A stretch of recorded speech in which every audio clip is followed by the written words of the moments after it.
আমরা দেখতে পাচ্ছি যে সাধারণ মানুষ ভোটাররা অত্যন্ত উৎসবমুখর পরিবেশে এবং আনন্দ চিত্তেই ঢাকা থেকে স্ব এলাকায় যাচ্ছেন। তারা ট্রেনে বাসে বিভিন্নভাবে তারা যাচ্ছেন। এটা খুবই ভালো লাগছে যে এটা নিঃসন্দেহে একটি ভালো দিক।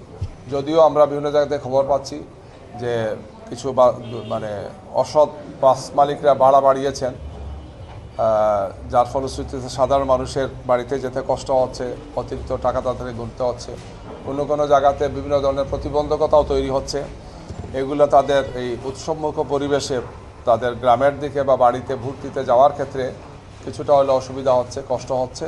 তারপর আলহামদুলিল্লাহ মানুষের এই চমৎকার স্বতঃস্ফূর্ত বলা যায় যে অংশগ্রহণ ভোটের জন্য এটা নিঃসন্দেহে একটা ভালো দিক। আমরা আশা করি যে প্রধান উপদেষ্টার পক্ষ থেকে, সরকারের পক্ষ থেকে বা নির্বাচন কমিশনের পক্ষ থেকে বা আমরা সবসময় বলে আসছি যে এই নির্বাচনটা বাংলাদেশের ইতিহাসের সবচেয়ে সুন্দর আনন্দঘন নির্বাচন উৎসবমুখ পরিবেশে হবে।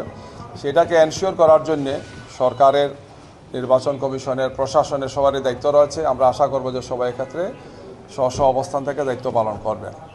আমরা বিভিন্ন জায়গা থেকে এখন খবর পাচ্ছি যে বিভিন্ন ধরনের বিশেষ করে যারা দুষ্কৃতিকারীরা বিভিন্ন ধরনের সমস্যা করছেন, আমাদের এজেন্ট হওয়ার ক্ষেত্রে অনেকেই তারা হুমকি ধমকি দিচ্ছেন, বাধা দিচ্ছেন। গতকালকে ভোলা 2-তে আমাদের একটা অফিসে সেখানে পুলিশের একটা টিম গিয়েছিলেন, প্রশাসনটা টিম গিয়েছিলেন, কে বা কারা এগুলো বলেন, সেখানে গিয়ে অযথা কিছু হয়রানি করা হয়েছে। ঢাকা 15-তে আপনারা জানেন গতকালের রাত্রে চাদর মুড়ি দিয়ে মুখ ঢেকে, আমাদের কাছে ভিডিওটা আছে, আমাদের নির্বাচন অফিস যেটা আছে সেখানে তারা আগুন দিয়েছেন দুষ্কৃতিকারীরা। এই ধরনের কিছু অনাকাঙ্ক্ষিত অপ্রত্যাশিত ঘটনাগুলো ঘটছে।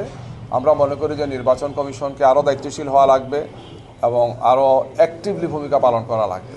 নির্বাচন কমিশনের নির্দেশনাকে প্রশাসন কতটুকু মানছে আমাদের কাছে মনে হচ্ছে যে এক্ষেত্রে এখনও একটি লেভেল প্লেইং ফিল্ড নিশ্চিত করার জন্য, সুষ্ঠু, সুন্দর, গ্রহণযোগ্য নির্বাচন করার জন্য যে ধরনের তৎপর হওয়া উচিত নির্বাচন কমিশন এবং আইনশৃঙ্খলা বাহিনীর সাথে যারা আছেন, প্রশাসনে যারা আছেন, আমরা তাদেরকে সেই ধরনের তৎপর দেখতে পাচ্ছি না। আমরা জানেন গতকালকে নির্বাচন কমিশনে গেছিলাম আমাদের 11 দলের পক্ষ থেকে।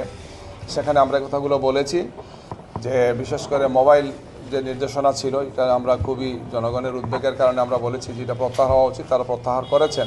কিন্তু এরপরও আমরা আরও অনেকগুলো বিষয় বলেছি। সুনির্দিষ্টভাবে কিছু অভিযোগ আমরা করেছি যে বিভিন্ন জায়গায় প্রশাসনের দায়িত্বরত বড় উচ্চ পর্যায়ে দায়িত্বশীল ব্যক্তিদেরও কিছু ভূমিকা অত্যন্ত প্রশ্নবোধক। আমরা মনে করি এইটাই সংশোধন হওয়া উচিত এবং সঠিক ভূমিকা পালন করা উচিত প্রশাসনের। নাইলে লেভেল প্লেইং ফিল্ড হবে না, নির্বাচনটা সুষ্ঠু হবে না, গ্রহণযোগ্য হবে না এবং কোনো অবস্থায় জাতি এটা মেনে নেবে না। এটা গতকালকে আমরা যখন এটা আলোচনা করি, ওনারা আমাদেরকে তাৎক্ষণিকভাবে আশ্বস্ত করেছেন যে এটা এখনই প্রত্যাহার হবে, যে নির্দেশনা দিয়েছিলেন সেটা প্রত্যাহার হয়ে যাবে, অর্থাৎ মোবাইলটা ইউজ করার যে স্বাভাবিক নিয়ম সেটাই হবে। এক্ষেত্রে যে সমস্ত বিধিবদ্ধ নিয়ম আছে সেগুলো তো অনুসরণ হবে। পরবর্তীতে 5টার মধ্যেই তো ওনারা বলেছেন যেটা মোবাইলের ব্যবহারের যে নিষেধাজ্ঞা ছিল সেটা প্রত্যাহার করেছে। এটা তো ডিক্লেয়ার করেছে ডিসি সচিব এবং পরবর্তীতে সব মিডিয়াতে আসছে। আমরা নির্বাচন কমিশনকে এই সমস্ত বিষয়গুলো বলেছি যে প্রশাসনের একটা অংশের পক্ষপাতদুষ্ট আচরণ আমরা দেখতে পাচ্ছি, বিশেষ একটি দলের দিকে হেলে পড়ার বিভিন্ন আলামত আমরা দেখতে পাচ্ছি। তো এগুলো যদি ওনারা নিউট্রাল না করেন, নিরপেক্ষ ভূমিকা পালনে যদি তাদেরকে বাধ্য না করেন, তাইলে তো নিঃসন্দেহে নির্বাচনটা প্রশ্নবোধক হবে। তো এই সমস্ত বিষয়ে কার্যকর পদক্ষেপ তারা গ্রহণ করবেন বলেছেন। না করলে আমরা এই ব্যাপারে আমাদের অবস্থান জানাবো। কোন অবস্থায় এই জাতি কোনো ভায়াস নির্বাচন অথবা পাতানো নির্বাচন মেনে নেবে না। নির্বাচন কমিশনকে এটার জন্য পূর্ণ দায়িত্ব তাদেরকে নিয়েই কাজ করতে হবে।